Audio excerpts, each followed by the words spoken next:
Hello, everybody. Welcome to Larry the GM YouTube channel. We're going to have a little bit of a talk about spring training. I'll give folks, hopefully, we'll have some folks join us tonight. Otherwise, it's going to be just me answering the questions that were asked, and it won't last very long, and it won't be as much fun. So, hopefully, we get some folks to join in. It is 7:58, so we'll give folks a couple minutes because we said we were going to go live 8 o'clock. I just got things up and going, make sure the sound is going right, and we were live on YouTube and all that. So I am going to check a couple things that I was curious about. All right, so does not look like it shows on. Okay, I was curious if it would show on the channel or on the site. And let me jump home. Let me go back. There you go, spring training. Okay, we got to get off that because we can hear me and an echo there. Okay, I am live on YouTube, so hopefully folks will join in. Let's see. We're going to get the website called up and show a few. Okay, so let me jump in and share the other screen. Share. And we'll do this connection right here. All right, guys. 8 o'clock. YouTube, Larry the GM YouTube. Hopefully we're all connected and folks will be joining here in a minute. I guess I'll say right up front, guys, it helps me and with the YouTube channel for you guys to subscribe and for you to like the videos. So please do that as we talk. And make any comments you want on YouTube. Please, I would like to have the feedback, and please join in. So folks are probably going to the website and maybe jumping from the website to the YouTube channel. Please feel free to join on the YouTube channel. Click the link, and you should be able to join in. Click the link right there. All right, guys. Well, I'm showing you on YouTube. If you're here, you're here. Okay, guys. Let's talk. I have somebody in the house, so whoever's with me, you have first crack to ask any questions. If not, we'll go to Wes's questions that he made at the website, and then we'll go to the YouTube. I will go to the Twitter and cover the questions that were sent in on Twitter. So. Anybody have any questions on the channel before I go to that? I'll give you a few seconds. All right. I am while you can be entering a question, we're going to cover the questions that West asked over here on the website. So Jordan hand issue. Is it the hamate bone? Is it both hands? So Wes, I number one, let's start with something more fundamental. Have we even seen Jordan this spring? I don't think he's made a game appearance. Um, and I haven't watched every minute of every game to know if they've shown him on camera. So I'm gonna start with how about Larry the GM confirms with you that Jordan is still in West Palm Beach, and we'll start with the fundamentals, and then I will endeavor to figure out is he wearing anything on the hand? Is he I'll walk and I'll stalk him for the day. How's that? We'll see if we have Jordan doing anything. Hey, Doctor Garrow, welcome to the YouTube channel. Oh, feel free to ask any questions. But yeah, I just when we talk about Jordan, let's cover the basics. What is let's start with like what is Jordan doing? How about that? That's what we'll endeavor to figure out on Jordan. Lance Health. Can we really count on him this season? Uh, My attitude is, hi DK.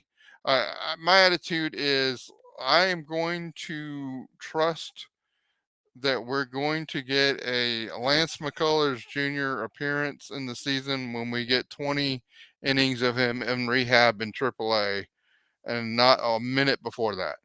And so, um, mm, we heard all last year that we were going to get Lance McCullers was coming. Lance McCullers was coming, and we were going to get him in. I think we were going to get him in May. Then we were going to get him June, and we're going to get him July. And Clint the Scout and I believe we were sitting in San Antonio in August watching Lance McCullers do a rehab assignment with the Corpus Christi Hooks. I may be off on my date on that, but that's what it seemed like. So I'm gonna wait till we get 20. We'll get 20 innings of him in the minors, and then I guess what I'm trying to say, Wes, is I am not counting on Lance McCullers. My attitude toward the Astros and what they need to be doing is they need to not count on Lance McCullers until they can be proven otherwise. Wes also asked about center field and like what is the center field? What's going to happen with the Astros in center field? Is Dusty going to go favor Jake again? Does Durden have any real shot at it? So Dearden, if Dearden has a shot, he's doing everything humanly possible to prove that he should belong. Yeah, I agree, DK, that the McCullers' best role in the future may be as a relief pitcher or closer. And there's been multiple scouts that have said that all along, and so he's a pretty expensive relief pitcher. So he could I think he could be an amazing closer, but I'm not sure how well he would take the wear and tear of every other day pitching. So I just don't know. Yeah, Dearden is really nice. I think Dearden is it's going to be special. I mean, that same game, Clint and I were sitting there. We were there to watch Lance McCullers Jr. and like Dearden did something. He hit a home run and it went out fast. Then he did something spectacularly defensively. Clint would give you the details. I more aggregate these things than think about the individual. My memory just doesn't work that way to give you the details. But all I can tell you is I sat there with Clint and said, "That guy, I don't really even know who Dearden is." I mean, I'm not ashamed to admit it, guys. I am not the prospect guru like Astros Future and Jimmy is and stuff. But I mean, I have opinions on them, and learn a little bit about our prospects. But yeah, I think Dearden is special. And here's what I'll say about Dearden. I expect Dearden is going to be somebody we're going to be tracking all year long. He won't. I don't believe there's anything he can do to really start with the team in April. I mean, we have a new GM that operates differently, and he may prove me wrong about that. Old Astros would not have had Dearden here in April. But if you told me that Dearden here was in September and that Dearden was playing in October, I wouldn't scoff at that. Dearden may be really, really, really special, guys. The really cool thing about Dearden is he can play both center field and the corner outfields. And I was having a chat with one of my buddies on Twitter today, and he's like, "Well, how many?" Basically, the question was like, "Well, if we trade somebody." I mean, the point I was making is like, well, having Dearden perform opens up the option for the Astros to be able to trade McCormick or Myers or somebody or potentially Dearden. And he was like, "Well, I'm not. I don't want to do that." And it's like, well, I mean, how many outfielders do you need? This organization, all of not all, but a large portion of the top prospects in the system. Something we're going to track as the season goes.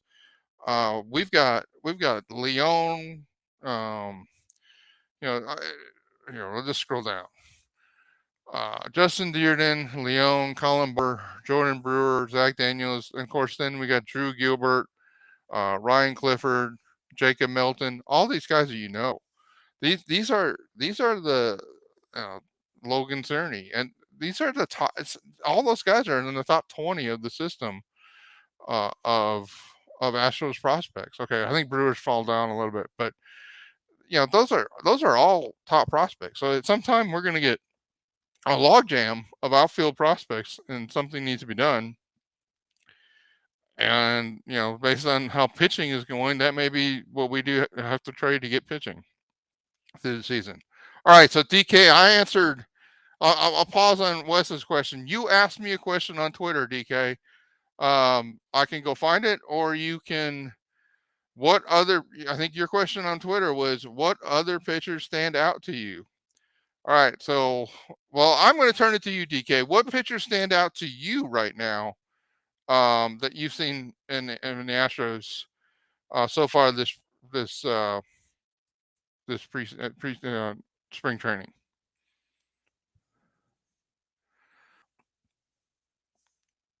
DK, what pitchers are you thinking about?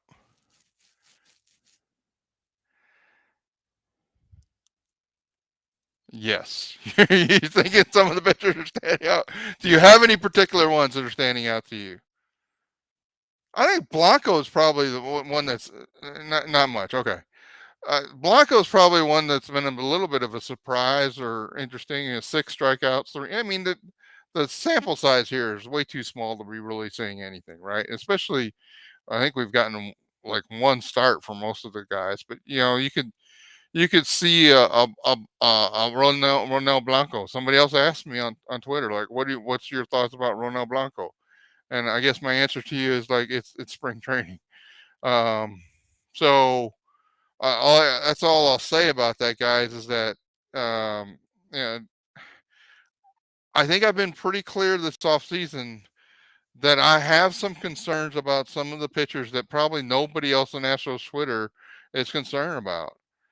Um, and so I just think that we have I have a concern with um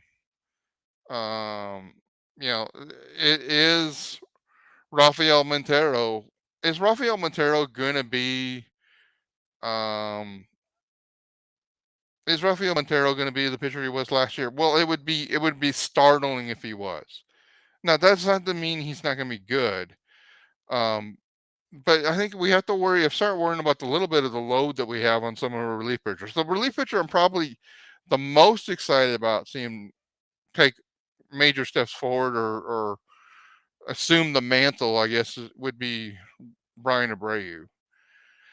And so I'll look for him this season. I mean, I think the Hunter Brown had a challenging performance, and I was a little snarky, and I'm sorry, guys, but I've just felt the way that Astros Twitter has been uh, putting expectations on on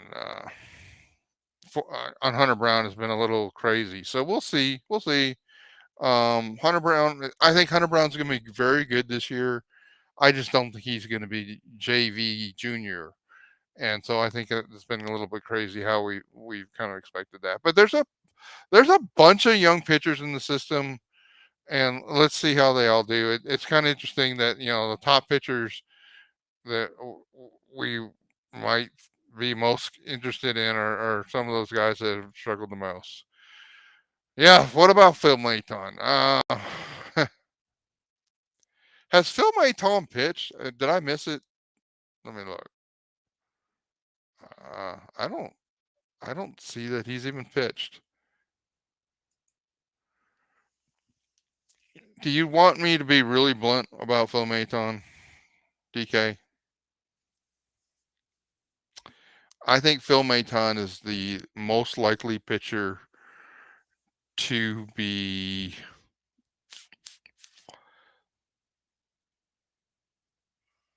Oh, can he even be optioned? I don't think he can be optioned. No, he can't.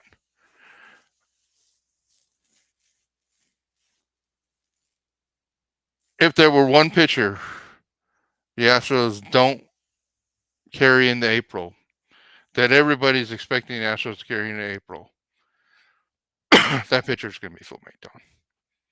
and it's because someone else will have done something. Well, assuming everybody else is healthy, okay, we're going to assume health with this. Phil Maton is probably going to be the pitcher that I have the least expectation for on the Astros. That's just what I'll say. Um, I've been off the Phil Maton. I've been off the Phil Maton train probably uh, before most, and I just it is what it is. I mean, I hope I'm wrong. I just like I'd love for Maton to prove me wrong and be great, and to say I'll set you up, Larry the GM, and that'd be fine. But yeah, that's kind of where I'm at with Phil Maton. All right, I'm going to go back to Wes's question. Pedro Leon, can we expect to see him in the bigs in 23? Thanks, Wes. So let's scroll down. Well, one of the ways I will help you guys understand my thought process for figuring these kinds of questions out is number one, understanding how many options they have, and which I don't see that there. Oh, well, yeah, okay, I know. Wait a minute. All right. So Pedro Leon Pedro Leon does not have to be protected by the Rule 5 draft until December of 2024. I do not expect that the Astros will bring up a player unless that player is just destroying the minor leagues, that they do not have to protect from the Rule 5 draft this year. So I just told you that Justin Dearden, I would I would be shocked if Justin Dearden did not make an appearance on the Astros big league roster this year. Justin Dearden has to be protected in the Rule 5 draft in December. So it, he it, there's no real benefit to keeping him down and keeping him off the 40-man roster, because you're going to have to add him in the 40-man roster before the Rule 5 draft anyway. So you might as well start learning, about Justin Dearden. Other players that, like Dixon Machado doesn't have an options, but he signed a minor league contract. So I think you won't see him on the roster unless he just absolutely stuns everybody and comes up. But um, you know, Joe Perez has two options. Ryan Bannon's got one option. Both those guys are going to start. I mean, barring injuries, those guys are both going to start in the minors. Will Wagner is probably another one that Astros will probably be interested in. Will Wagner is he's not doesn't have to be protected by the Rule 5 draft until 2024 again. Now he may be interesting. He might be interesting. If we had a few injuries in the infield, like let's God forbid, second base and shortstop. Will Wagner or third base. Will Wagner could be a person we see there. JJ Maticevic, two options. He'll start probably in the minors, and then, but see, my belief about JJ Maticevic is he's probably the first one. I think what you're seeing in spring training right now, and I'm just rambling for you, but this is kind of Larry stream consciousness related to the batters. Um, I suspect that JJ Maticevic and Justin Dearden are in a competition for the first first left-handed bat that we get out of the minors this year to come help this offense, and or come fill a role as a pinch hitter in the offense. I really believe either one, and they're both making both doing pretty well in spring training. So okay, let's talk about catchers. Let's talk about Yainer Diaz, Corey Lee. I expect Corey Lee um, will be the player that this team picks to start the season with the Astros um, on opening day. I suspect that they are not going to keep Yainer Diaz down, just waiting for an injury. I think what you're going to get is a Corey Lee make me think of like a WWE tag team match with Corey Lee and Yonder Diaz, where they tag out after 4 to 6 weeks and say, "Okay, Corey, you had the first shot. You're going back down for 4 weeks. Then Yonder Diaz is coming in for 4 weeks. Then then when Diaz's 4 6 weeks are up, then Corey Lee will come back." And the reason for that is I think the Astros want both those players ready to go full season 2024. They want to know whether both those players can be a starting catcher quality player for the Houston Astros in 2024. And the only way really to do that is to give them enough time that they can be adjusted to Major League Baseball, to Major League pitching, and give a real shot. And then yet you don't want the other one just to wither on the vine in the minors. So I think you're going to see like a cycle of the two of those. Now, all bets are off if somebody gets hurt, or Maldonado gets hurt. If Maldonado gets hurt, I'm not sure this team is necessarily going to follow the strategy with both those two as the backup. I'm not sure that there ever is going to be a point in 2023 that we're going to get Corey Lee and Yonder Diaz as the only catchers of this organization with a Maldonado injury. If a Maldonado gets hurt, I think you could see if Sanchez isn't already signed, that you could see a signing of Sanchez. And then it's going to be like, well, you told us last year that we couldn't get another catcher in because they won't know the pitching. And so I'm not sure how that's going to work. Honestly, sorry about that, guys. I'm honestly a little surprised that this team didn't go get a Tucker Barnhart or somebody like that as the second catcher. But the problem is that would have just log jammed these guys. So they voted with their they have voted with their actions. So I got Sam here. Sam, sorry if you're re-recorded. I've never been to spring training. I wonder what the feel is like. Are the top boys really trying much? AAA guys are raking. So Sam, I've been to spring training once, and for everybody know to enjoy this, I last time I was in spring training, it was 2017. Now, we don't need any more scandals. We're not gonna. Well, let's go ahead and win the World Series like we did last time LarryTheGM was at spring training. Um, so one of the things that we said last time we went to spring training, because we went basically the last week of spring training, which was much more, I would say, focused on getting the regulars ready and engaged to go for the season. This year is going to be even a different dynamic. So I'm just going to have to go to spring training again next year, right? Where we've got the WBC basically starting while or their spring training happening while I'm going to be there.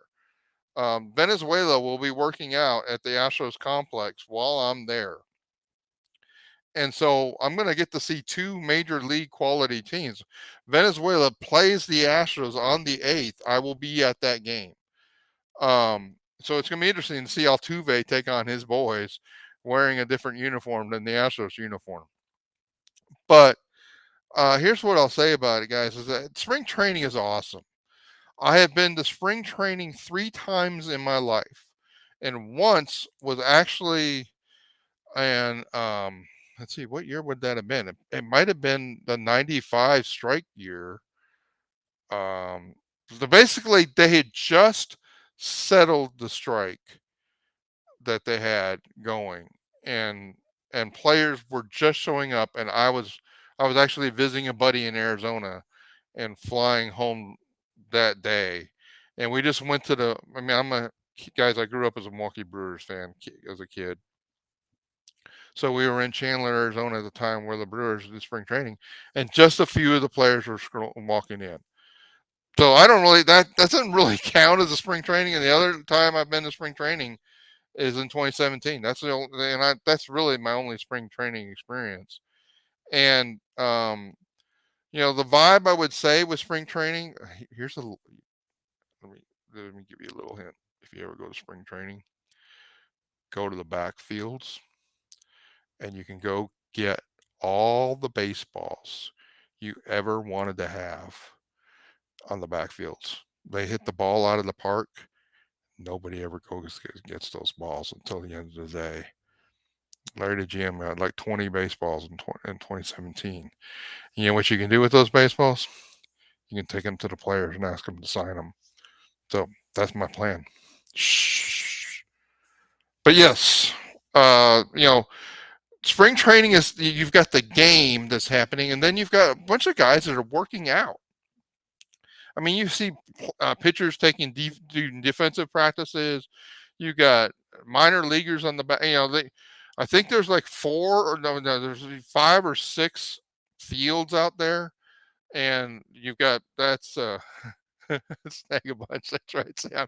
That's my little hint. Of course, hopefully it hasn't changed in 2017, right?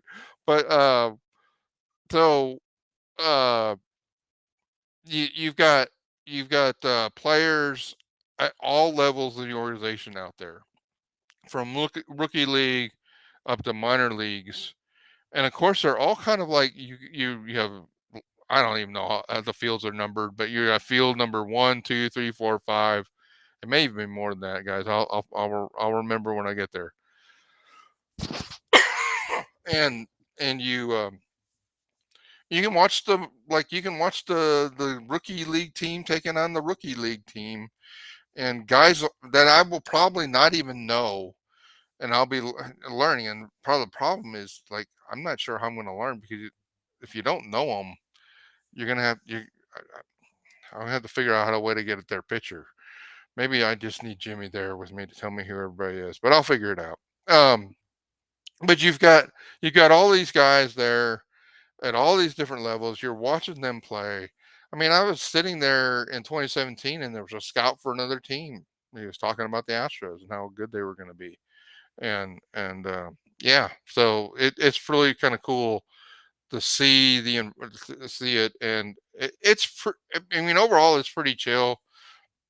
The players are pretty chill. I mean, the players are trying, but I think what the players are really focused on, and this is a warning to think about too much about what's happening in spring training stats.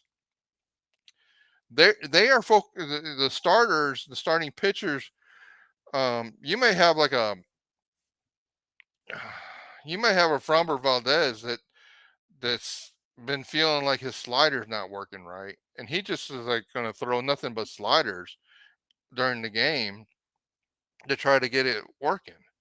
And if you think, oh my God, Framber Valdez, he's terrible. Well, he's working on the issue that he perceives that he needs to fix, right? And so that's the thing about spring training baseball, that you need to really be cautious about what you're seeing. So there's players that the guys that know they have jobs, they're working on things that they want to improve for the season. I think Bregman's always doing this, and the players that you see, like a Dearden or something like that, he is trying to impress this organization that, hey, if you don't bring me to Houston in April, you're bringing me to Houston in June or July or August or September, because I'm playing for you in October. And he's trying to, he's trying to have his actions set that message. So yeah, so I would say generally trying to fine tune. A score doesn't really matter. I mean, so today's game, like, the Astros won 11-8, but it was all the backups that, you know, it was. What's interesting about that is, like, the Astros organization is viewed as having, like, really weak, and yet every year our backups in spring training tend to do well. So, you know, the if either the scouts are wrong, or our guys are just more focused, or maybe it's a cultural thing that they realize, hey, we have a really good team, and we have to really shine in spring training to be able to even get a view. We got a brand new GM, guys, and I would think everybody at uh,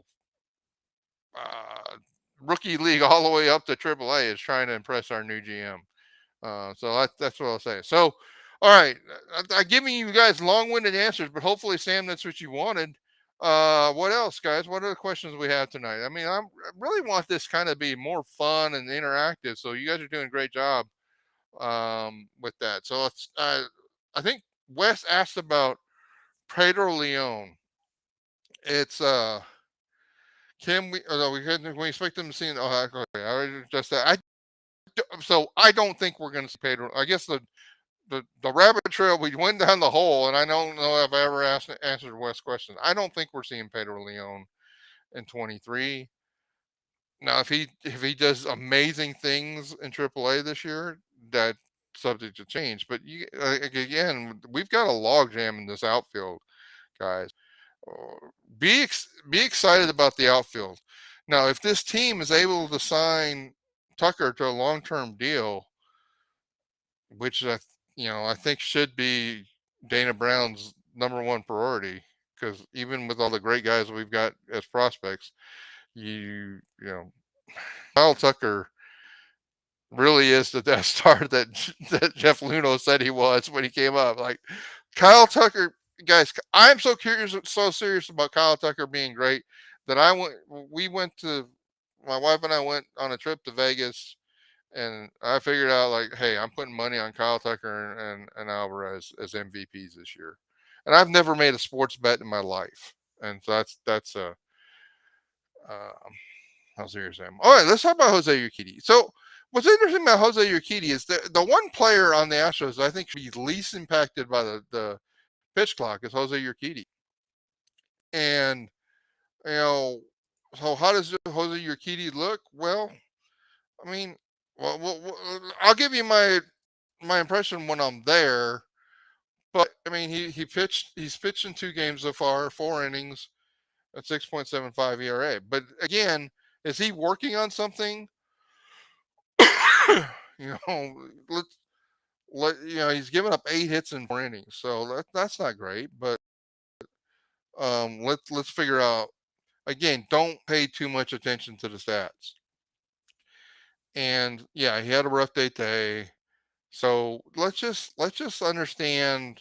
But he may have gone into that game saying, "I gotta." I mean, I didn't track his pitches today. So like, I'm gonna work on this pitch a lot, or I got to work on my pitch sequencing a lot. And so let's figure that out. And guys, the place to fail is to make it the place to fail is in spring training so that you figure out what you can't do during the regular season. All right. I love this question from Ben or W Ben. Do we see a non 40 man reliever making this team? Well, Ben, let's start with what 40 man roster spot pitcher would we be okay with taking off the team? Because I think that's the exercise. So, I mean, you guys have got the roster resource page up there. Maybe I should blow it up. Let me go full screen with it, and let's make it bigger so you guys can see it. And we're gonna kind of let's work through this together, okay? Ben, Ben, Ben, Ben must have been listening when it talked about Maton. Okay, of all the pictures on the likely the likely 26 man roster, my pitcher to take off is Phil Maton. I know that God, I'd feel I feel like I'm gonna get hammered for that. I think so. One could say, well, Larry, it should be Brandon Belak, and like, okay, well, Brandon Belak. Who do you? I mean, it's right there in front of you guys, but who do you think is younger, Belak or Maton? Belak is 3 years younger than him, so I'm not willing to give up on Belak. And Belak has a pretty critical role for this team as swing starter slash long reliever. I think Belak's role is pretty well settled. He's the potential. When people have asked me like, well, what are we going to do with all the pitching injuries? Or no, Lance McCullers injured. I still think the Astros are going to try to do a 6 man rotation, but I think that sixth slot in the rotation may be an opener with Belak as the bulk guy. And so uh, I uh, I so Blanco is definitely one of the potential guys, but Blanco's already on the 40 man. So are there any I are so I know when I pulled this up, people are gonna say, well, Forrest Whitley is the easy guy to take off the 40 man roster. I I don't think Forrest Whitley's leaving the 40 man roster unless he's hurt, but this may be his last year. He's got only one option left. This if Forrest Whitley doesn't do something in AAA this year to prove that he should be on the major league roster, he's probably getting traded at the trade deadline to some other team that will be willing to give him playing time in the majors and see what he can do. Um, Sean Dubin's not going anywhere. JP France is not going anywhere. They're on the roster. All these guys, I don't think are going to be put on the roster. Tamarez may be an interesting option there. So just note that. That's just probably a player I should put on my list of guys I really want to go see on the backfields if he's not pitching in the game, one of the games. Um, Relief pitchers. So there are 5 relief pitchers, and so I think the mystery guy that I would say could get Maton's spot right out coming out of spring training is Matt Gage. Now, um, he's a lefty, 30 years old. It's a really, Matt Gage, either you're gonna do it or not. I think ultimately Dusty is gonna want a lefty. So don't be surprised if Matt Gage makes this roster. We'll see what he does as the spring training goes. Blanco could be the one that I mean, if you had to choose between Blanco and Maton right now, I don't know what choice you make. One's had very little experience in the major leagues, and one has had more. And I don't know. I don't know how to make that out. So of the other non-roster invitee guys, guys, I just don't know. I mean, Austin Davis, 31-year-old. I mean, there's a reason some of these guys were signed. The Astros, essentially went like, okay, well, we're gonna go get a bunch of guys that are left fringe guys, and we're gonna see what we can do with them. And that you go these guys that are listed as being in Double A. All 3 of these guys, Max Roberts, Ryan King, were Rule 5 draft guys in the minor league portion of Rule 5 draft. So it's going to be interesting to see how well they play out. Look at all the pitchers that have already made appearances. That's what they have options, and look at all the guys that are Rule 5 eligible. So you could see a turning of all. I mean, all these guys that are listed on this roster resource page. Any of them could show up. Any of them that start producing really well in spring training late, May. We'll revisit that in late March. Who's done really well? Who's been impressive? And who is it that who is it that starts the season well? All right, thanks, Sam. But that's what I'll say to that. That you could see any of those, Ben, and I think it's too early to really predict. But you can and you see a lot of these guys getting some chances, and so we'll see. Probably a non-answer, but I'm sorry that I mean this team. It's almost hard to predict what they're going to do on the pitching side. It really is because this franchise just like goes to the lab and creates pictures, and they come from nowhere, and then they're the next, you know, next uh, contributing pitcher like a Seth Martinez on this team, right? Seth Martinez, minor league Rule 5 draft guy. All right, what else, guys? Let's see. We covered the questions I got on the website. We covered DK's question, and Juan asked me a question, and I said, "Come to the YouTube." Juan says, "I want to know if JJ Maticevic has worked on his awareness when it comes to off-speed pitches," and he asked about Blanco. So I knew we covered Blanco.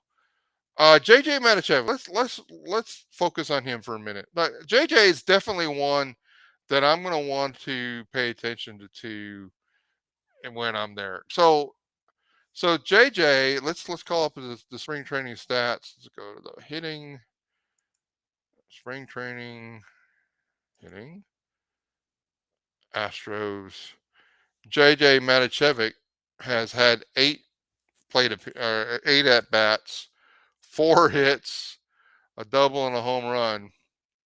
He like Justin. I'm telling you, JJ Maticevic, Justin Dearden, these two guys are going to destroy AAA pitching this year. And they're going to get more and more pissed off the longer you keep them in AAA, because I think either one of them could hit.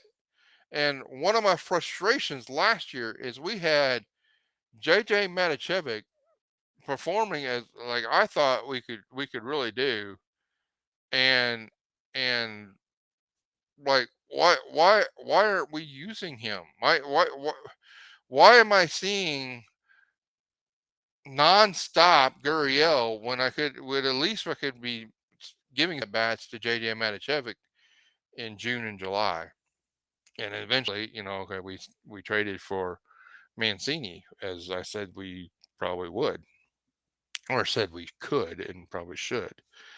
All right, so I'm just really high, and I mean I'm just really excited about Justin Dearden and JD Maticevic, and I know that Maticevic has struck out a lot, and that I just gonna say that's baseball in the 2020s, and so what else, guys? We're at 42 minutes. I am loving the conversation. You guys have asked a lot of great questions. What do you guys think of JD Maticevic? I'll turn it back to you. What do y'all think? And then we'll do about a 5-minute warning here. I don't want the video to be too long because I know people aren't gonna watch this whole video, but maybe the people that do will learn something. But hey, guys, if you are here and join the chat, please like the video. Please subscribe to the channel. Um, this is the thing. I mean, I'll do more of these. Um, I will get back from spring training. We may do something like on the 13th or 14th when after I've been back for a little bit. And I'll give you the full report. You would like to see more of JJ. I would too. Let's see some JJ, DK. Let's see some JJ in some games and see what happens. We've got, like, the difference is now we've got a real first baseman, right? And Jose Abreu, just so you're all prepared, he never sat last year. Almost never. Like 95% of the games he late appearances he performed in. So, now Abreu is actually not a very good fielding first baseman at this point in his life, but the difference between him and Gurriel is he's a hell of a hitter. And so, you'll take whatever we get at first base with Jose Abreu. But maybe we can have a defensive replacement with JJ Maticevic, or I mean Hensley is the other guy. I mean, which one's better, Hensley or Maticevic? We don't know. The difference, I mean, one difference is Maticevic is left-handed, Hensley's right-handed. The other big difference is Hensley can play, basically every infield spot, so he's your key utility guy. Hensley's on this team. Corey Lee or Yonder Diaz are on this team. Jake Myers is in a shootout with McCormick for the starting center field job, if if if it turns out to be a timeshare in center field, then McCormick plays some in left field. The first question we had that we addressed is like, what's going on with Jordan Alvarez, right? So, is Jordan Alvarez gonna? It's, Jordan Alvarez hasn't. I don't. Did I miss it? Because I don't see the stats where Jordan Alvarez has done anything. I'm not even. I'm not even 1,000% sure. I mean, I haven't seen him in a game. Has anybody seen Jordan Alvarez? I'm gonna look for Jordan Alvarez and I'm gonna stalk him next week. No, I'm not gonna stalk him, but I'm gonna try to find out whatever I can find out about Jordan Alvarez. If I see a hand wrap, I'm gonna know that we may not be seeing Jordan Alvarez for a while. But you know, my feeling is as long as Jordan Alvarez is ready by July, I don't really care. So I mean, apparently Dana Brown said on the 28th of February, Alvarez should be definitely back for opening day. We feel totally confident that he'll be in game sometime midway through spring training. Well, good. He hasn't been in any game so far. All right, guys. Well, that was a 5-minute warning. I don't see any more questions. Anything else? Last call for any comments or questions. Otherwise, we will close it down. But this has been Larry the GM. Again, if you're watching the video, please like the channel. Please like the video. Please subscribe to the channel. Like the video. Do all those things that everybody ever asks you to do on YouTube, because those really do make a difference for driving some engagement, driving some um, of the algorithms to get more exposure for my videos, exposure for the channel, and quite frankly, make me want to do more is to have some feedback. So, all right, guys, thanks a lot, and I appreciate you. Appreciate you joining me on a Friday night. Yeah, on a Friday night, and thanks a lot. We'll talk to you later. Bye bye.